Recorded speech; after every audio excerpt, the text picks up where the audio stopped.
उस समय के तत्कालीन एसपी महोदय बहुत ज़्यादा नाराज़ हो गए और उन्होंने अपना उसी बात पे माननीय मंत्री जी से भी काफ़ी ज़्यादा मुँह चाई हुई नाराज़गी व्यक्त करते हुए उन्होंने उनके साथ काफ़ी ज़्यादा टॉर्चर भी किया गया उनको। एसपी साहब को अपने सम्मान पे चोट लगी तो उन्होंने उनके साथ उस समय वहीं पे लाठीचार्ज किया और उनको काफ़ी ज़्यादा प्रताड़ित किया और वो घायल भी हुए थे और उस पे उनको हॉस्पिटलाइज़ किया गया था। उत्तर प्रदेश की राजनीति में हड़कंप मचाने वाले प्रकरण राकेश सचान कैबिनेट मंत्री द्वारा कोर्ट से अपने दोष युक्त होने की पत्रावली लेकर भागने के बाद मचा हड़कंप, उसके 24 घंटे बाद राकेश सचान मंत्री का कोर्ट में सरेंडर और फिर उनको 1 साल की सजा। हालांकि बाद में कोर्ट द्वारा उनकी जमानत भी मंजूर हो गई।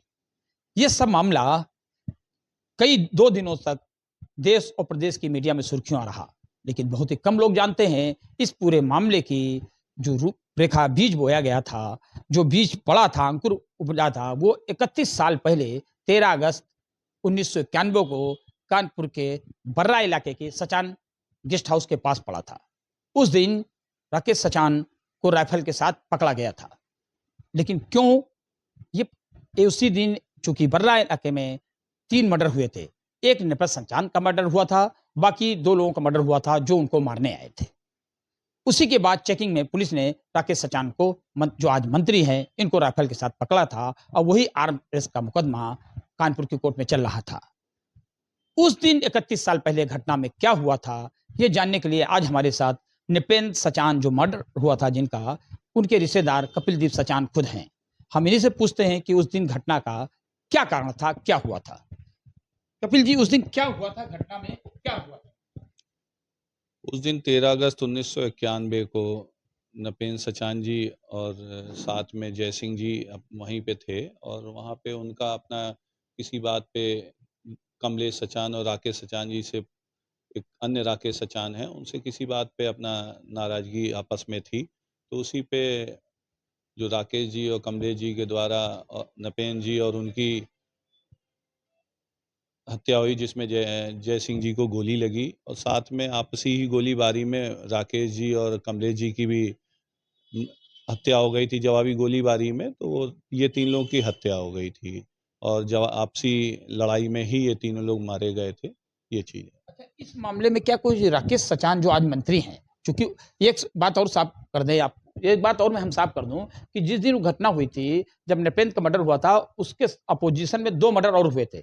उसमें भी एक राकेश सचान थे, वो राकेश सचान अलग थे और कमलेश सचान मारे गए थे। उस मामला अलग था। उसी में जो जैकी हैं, जय कुमार सिंह जैकी, ये नृपेंद्र सचान के दोस्त के रूप में घायल हुए थे। इनको भी गोली लगी थी, जो बाद में अनुप्रिया पटेल की पार्टी की तरफ से मंत्री भी बने। तो मैं पूछता हूं कि राकेश सचान जो आज मंत्री हैं, ये कैसे पकड़े गए उसमें? देखिए क्या कि समाज के 3 व्यक्ति मारे गए थे और एक अन्य व्यक्ति जो समाज के हैं माननीय हैं वो अपने, तो उनको भी गोली लगी थी। तो ये चर्चा पूरी क्षेत्र में, शहर में, कानपुर देहात सब जगह फैल गई थी। तुरंत ही बहुत सारे समाज के लोग सचान गेस्ट हाउस घटना स्थल पर एकत्रित हो गए थे और उनमें बड़ा एक आक्रोश था कि 3 सचान और एक ही बिरादरी का एक अन्य व्यक्ति घायल है। तो उस बात पे वहाँ सैकड़ों बिरादरी के लोग, अन्य लोग एकत्र हो गए थे। यही सूचना माननीय मंत्री जी को, राकेश सचान जी को, जो कि घाटमपुर में शादी में थे, तो वो भी लौट रहे थे कानपुर वापस अपने घर, तो जानकारी हुई तो वो भी वहाँ घटनास्थल पे पहुँच गए थे। तो घटनास्थल पे जब वो अपने पहुँचे थे गाड़ी से, तो उनके साथ उनके नाना भगवान दीन जी और उनके एक मित्र और दिनेश सचान जी थे, मौजूद थे वहाँ पे। और उन्होंने अपना जो भी पुलिस अधिकारी थे उस समय के एसपी, उनसे इसका अपना आक्रोश जताया था। कहा था कि भई इस तरह की घटना हो गई है, क्या पुलिस प्रशासन की व्यवस्था है, 3-3 लोगों की हत्याएँ हो जा रही हैं। उसी बात से उस समय के तत्कालीन एसपी महोदय बहुत ज़्यादा नाराज़ हो गए और उन्होंने अपना उसी बात पे माननीय मंत्री जी से भी काफ़ी ज़्यादा मुँह चाई हुई, नाराज़गी व्यक्त करते हुए उन्होंने उनके साथ काफ़ी ज़्यादा टॉर्चर भी किया गया उनको, माननीय मंत्री जी को। तो ये उनके साथ राइफल, मंत्री जी के साथ जिसका मुकदमा चल रहा है का, ये राइफल कैसे बरामद हुई? क्या मामला था ये? देखिए क्या ना, माननीय मंत्री जी और उनके एक मित्र दिनेश सचान जी और नाना जी, ये सब लोग घाटमपुर शादी से आ रहे थे। पहले गाँव देहात में इस तरह की अभी जो सुविधाएँ हैं, मोबाइल है, सारी सब चीज़ें उपस्थित रहती हैं कि सुरक्षा है, 112 है। वर्तमान सरकार में, समाज में सुरक्षा है, मगर उस समय गाँव देहात जाने में, शादी-ब्याह जाने में अपनी सुरक्षा के लिए कि रास्ते में कोई घटना ना हो जाए, तो अपनी लाइसेंसी असलहों के साथ व्यक्ति शादी-ब्याह में जाया करता था। और उस समय जब ये आए थे तो उनके साथ नाना जी थे, जो उनकी राइफ़ल थी लाइसेंसी, और दिनेश चंद्र सचान जी थे, उनकी भी राइफ़ल लाइसेंसी थी। बंदूक डीबीबीएल लाइसेंसी थी, वो सब लोग साथ में थे। और पुलिस द्वारा अपनी खिसियाहट की उनके ऊपर उस समय बहुत चर्चित मैटर हो गया था, पूरे देश में, प्रदेश में हड़कंप मच गया था। तो उन्होंने अपनी खिसियाहट अपने को बचाने के लिए और उनके ऊपर कोई प्रश्न न उठाए, अपनी चिढ़न को मिटाने के लिए तत्कालीन एसपी महोदय ने, जो नाना जी साथ में थे, उनको ना दिखाते हुए उनकी राइफ़ल माननीय मंत्री जी के ऊपर बरामद करा के ये मुकदमा फ़र्ज़ी गलत तरीके से लिखा दिया गया, और साथ में दिनेश सचान जी पर भी जो उनकी डीबीबीएल थी, उसका मुकदमा दर्ज करा दिया गया था। ये चीज़ है। तो क्या वो जो 2 मुकदमे हुए थे, तो राकेश सचान का अभी तक मुकदमा चलता है इसमें? क्या दिनेश सचान का जो पकड़ी गई थी बंदूक, वो भी उसी तरह का था, वो मुकदमे का क्या हल हुआ? दोनों ही समान धाराओं के मुकदमे थे, आर्म्स एक्ट के, और वो मुकदमा समाप्त हो चुका, आज से कई वर्ष पहले समाप्त हो चुका। माननीय मंत्री जी का मुकदमा पेंडिंग रहा, और ये बात है। अच्छा, कुछ ये बात भी उठ रही है, क्या उस दिन जो मर्डर हुए थे, राकेश सचान जी काफ़ी गर्म मिजाज के नेता माने जाते हैं, एग्रेसिव रहे हैं, तो क्या आप लोग निरपेश सचान जिनका मर्डर हुआ था, उनके रिश्तेदार भी यहाँ पे हैं, तो क्या लगता है कि उसमें कोई इसका कोई दखलअंदाज़ी तो नहीं थी, किसी तरह से कहीं से दूर जुड़ाव रहा हो उस मामले में? देखिए, क्या है ना कि नृपेंद्र जी हमारी मामी जी के भतीजे लगते हैं, और ऐसी कोई भी बात नहीं थी, आपस में कोई भी दुराभाव नहीं था। और राकेश सचान माननीय मंत्री जी उस समय बहुत अच्छे समाज के एक उभरते हुए नेता थे, और हमेशा समाज की कोई भी बात होती थी, पूर्व में भी आज भी सदैव अग्रणी होके खड़े होते थे।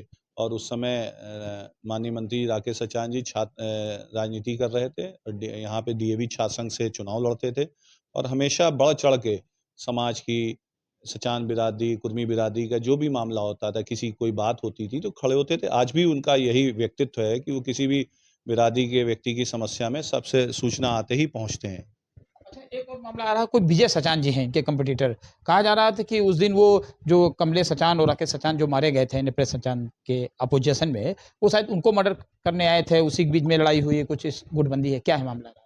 देखिए, क्या ना, अब उस समय क्या स्थितियाँ थी ये नहीं मालूम है। विजय सचान जी भी अच्छे हैं, हम लोग के रिलेटिव हैं, बड़े भाई हैं, और अब वो क्या स्थिति थी ये नहीं मालूम, मगर कुल मिला के अब नपेन जी का और जो 2 अन्य लोग, राकेश जी और जो कमलेश जी, उस समय खत्म हुए थे 3 लोग, तो आपस में किसी की किसी बात पे अदावत रही होगी, और उसी अदावत में, और उस समय एक युवा जोश भी रहता था, और किसी बात पे वाद-विवाद में, तना-तनी में वो आपसी गोलीबारी में हत्याएँ हो गई थी। बड़ा दुखद हुआ था। तीनों व्यक्ति समाज के थे और क्षति हो गई, ये चीज़ है। अच्छा, इस मामले में एक सवाल पूछना चाहते हैं कि आप नितिन सचान के रिश्तेदार हैं, तो आप लोगों को कोई गिल्टी तो नहीं है कि राकेश सचान जी कि पकड़े गए थे वहाँ पे, तो कहीं लगा हो आप लोगों को कि शायद उनका इस मामले में कोई इन्वॉल्वमेंट रहा, आप लोग क्या महसूस करते हैं? राकेश सचान से आपके संबंध कैसे हैं? देखिए, क्या है ना, ऐसा कुछ भी नहीं है, और ऐसी कोई भी माननीय मंत्री जी का नपेन जी से कोई ऐसी नहीं कि अदावत वाली बात है। ये एक भ्रामक खबर फैलाई जा रही है, अगर कोई फैला रहा है, ऐसी कोई बात नहीं है। और वो समाज में कोई भी सूचना होती, माननीय मंत्री जी पहले भी जाते थे, आज भी जाते हैं, और किसी को भी आपस में किसी से कोई भी अदावत नहीं थी, और ना आज भी किसी से कोई नाराज़गी या शिकायत है। और सबके बीच में एक अच्छा प्रेम संबंध, सहयोग है, और ऐसी किसी भी तरह की नाराज़गी नहीं है, और माननीय मंत्री जी सबकी मदद करते हैं, और बढ़-चढ़ के मतलब मदद करते हैं। और किसी भी, अब तो पूरे प्रदेश में, देश में किसी भी समाज के व्यक्ति के ऊपर कोई बात आती है, तो वो बढ़-चढ़ के खड़े होते हैं, और उसका बिल्कुल प्रतिकार करते हैं कि विपत्ति में कोई भी सामाजिक का व्यक्ति होता है, तो उसके लिए बढ़-चढ़ के उस मुद्दे को उठाते हैं। जहाँ भी कभी पूर्व में लोकसभा रहे, विधायक रहे, वर्तमान विधायक मंत्री हैं, आज भी उन सब मुद्दों को बड़ी प्रखरता के साथ उठाते हैं। एक सवाल बड़ा है कि 13 अगस्त की उस घटना के बाद जो मंत्री जी को 48 घंटे से सुर्खियों में रखा, आरोप भी लगे, प्रत्यारोप भी लगे, जमानत भी मिली। उस घटना के बाद जो उस दिन घटना हुई, उसमें 2 बड़े नेता निकले। जो जैकी घायल हुए थे निपेश सचान के साथ, वो भी बाद में बसपा सरकार से अनुप्रिया पटेल की तरफ से मंत्री बने, और राकेश सचान जी उसके बाद विधायक सांसद बन गए। तो ऐसा क्या हुआ गया कि मतलब सचान राजनीति एकदम से ध्रुवीकरण हो गई क्या इन लोगों के पास, जो एकदम से 2 बड़े नेता निकल आए? देखिए क्या है कि निश्चित रूप से उनका संघर्ष था और वो उस समय भी सक्रिय छात्र राजनीति में थे, दोनों ही जैकी भाई साहब जी और माननीय मंत्री जी भी। तो एक बिरादरी के व्यक्तियों के लिए एक लगा भी कि सबको लगा कि निश्चित रूप से वो प्रखरता से मामलों को उठाते हैं और समाज के लिए खड़े होते हैं, तो इसलिए माननीय मंत्री जी के साथ पूरा समाज का सारा व्यक्ति है, कहीं कोई भी नाराज़गी नहीं है। सब लोग उनके ये जो संकट आया था तत्कालीन, उसमें भी साथ खड़े हैं, आगे भी उनके साथ खड़े रहेंगे, क्योंकि वो हमारे नेता हैं और हम सब ने उनको सम्मान की नज़र से देखते हैं और उन कहीं भी उनके प्रति कोई भी एक विघटन नहीं है समाज में। सब उनके साथ संकट की घड़ी में हमेशा खड़े हैं और आगे भी खड़े रहेंगे। कहा जाता है कि जो 13 घटना हुई उसके बाद पुलिस उनको काफी मारा पीटा था, हॉस्पिटल में भर्ती हुए थे, फिर बीपी सिंह जी देखने आए थे, उसी के बाद उनका राजनीतिक जीवन एकदम पलट गया।